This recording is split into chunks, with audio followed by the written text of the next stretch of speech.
రిషికొండపై సుప్రీంకోర్టులో విచారణ జరిగింది. టీడీపీ నేత లింగమనేని శివరామప్రసాద్కు అత్యున్నత న్యాయస్థానంలో ఎదురు దెబ్బ తగిలింది.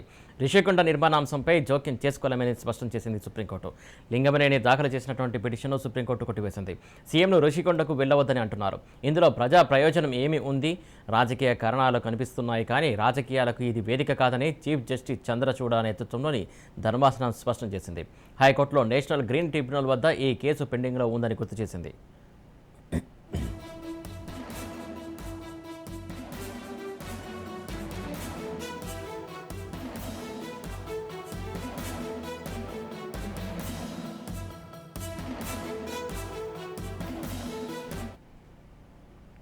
దీనికి సంబంధించి తాజా అప్డేట్స్ మా కరెస్పాండెంట్ శ్రీరామ్ అందిస్తారు. శ్రీరామ్, చెప్పండి.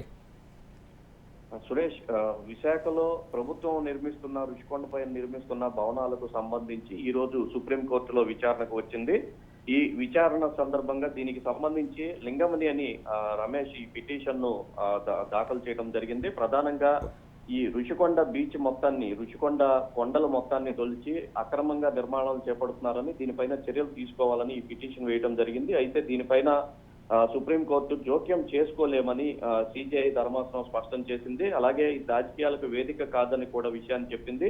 ఇప్పటికే ఈ అంశం హైకోర్టులోను అలాగే నేషనల్ గ్రీన్ ట్రిబ్యునల్ వద్ద పెండింగ్ లో ఉంది కాబట్టి హైకోర్టులోనే ఈ విషయం గురించి తేల్చుకోవాలని సుప్రీంకోర్టు పిటిషనర్ కు సూచించింది. ఈ కోవలోనే హైకోర్టులో కూడా ఈ పిటిషన్ ప్రస్తుతం విచారణ కొనసాగుతోంది. ప్రధానంగా గతంలో ఈ కేసు విచారణకు వచ్చిన సందర్భంగా ఈ నిర్మాణాలు పరిధికి మించి జరిగాయని నేషనల్ గ్రీన్ ట్రిబ్యునల్ దీనిపైన మరోమారు విచారణ చేయాలని కూడా హైకోర్టు ఇప్పటికే సూచించింది. దీనిపైన నేషనల్ గ్రీన్ ట్రిబ్యునల్ మరోమారు ఈ నిర్మాణాలు జరుగుతున్న ప్రాంతాన్ని పరిశీలించి హైకోర్టు అనుమతించిన మేరకు జరిగాయా లేకపోతే అంతకంటే ఎక్కువ జరిగాయా అనేది తీర్మానించాల్సి ఉంది. దీనికి సంబంధించి త్వరలోనే ఎన్జిటి సిబ్బంది విశాఖలో పర్యటించనున్నారు.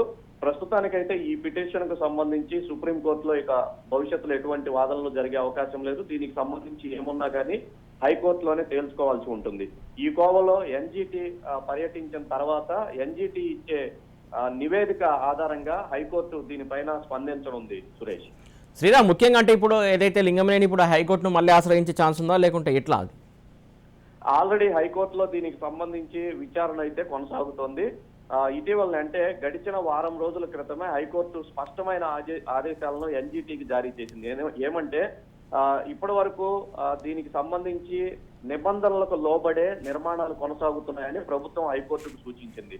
ఈ కోవలో దీనిపైన పిటిషన్ వేసిన పిటిషనర్లు హైకోర్టు ఇచ్చిన అనుమతుల కంటే కూడా ఎక్కువ స్థాయిలో నిర్మాణాలు జరుగుతున్నాయని, కాబట్టి దీనిపై చర్యలు తీసుకోవాలని విచారణ సందర్భంగా చెప్పడంతో హైకోర్టు దీనిపైన స్పందించి ఎన్జిటి దీనిపైన మరోమారు నివేదికను సమర్పించాలని ఆదేశాలు జారీ చేసింది. ఈ కోవలో నిర్మాణాలు జరుగుతున్న ప్రాంతము అనుమతులకు లోబడి ఉన్నాయా లేదా అనేది మరోమారు ఎన్జిటి పరిశీలించి నివేదికను హైకోర్టుకి ఇవ్వనుంది. ఆ తర్వాత హైకోర్టు దీనిపైన స్పందించనుంది. మరోవైపు లింగమనేని ప్రస్తుతం హైకోర్టును ఆశ్రయించాల్సిన పని లేదు. ఆల్రెడీ జరుగుతున్న కేసులో అతను కావాలనుకుంటే ఇంప్లీడ్ అయ్యి కేసులో అతను కూడా పాల్గొనే అవకాశం ఉంటుంది. ప్రత్యేకంగా అయితే ఆయన హైకోర్టును ఆశ్రయించాల్సిన అవసరం లేదు. ఎందుకంటే ఇప్పటికే హైకోర్టులో దీనికి సంబంధించి వాదనలు జరుగుతున్నాయి.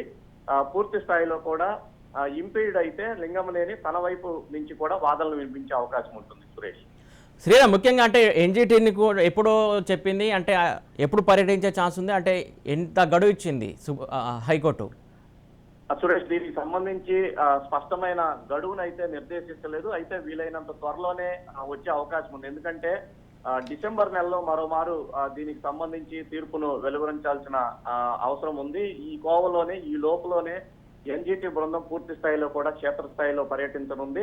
పర్యటించి నిర్మాణాలు ఎంత మేరకు జరిగాయి, హైకోర్టు ఎంత మేరకు నిర్మాణాలకు అనుమతించింది, అంతకు ముందు ఉన్న నిర్మాణాల పరిధి ఎంతవరకు ఉందనే అంశాలు మొత్తాన్ని కూడా మరోమారు ఎన్జిటి పరిశీలించిన తర్వాత ఒక నివేదికనైతే ఇవ్వనుంది.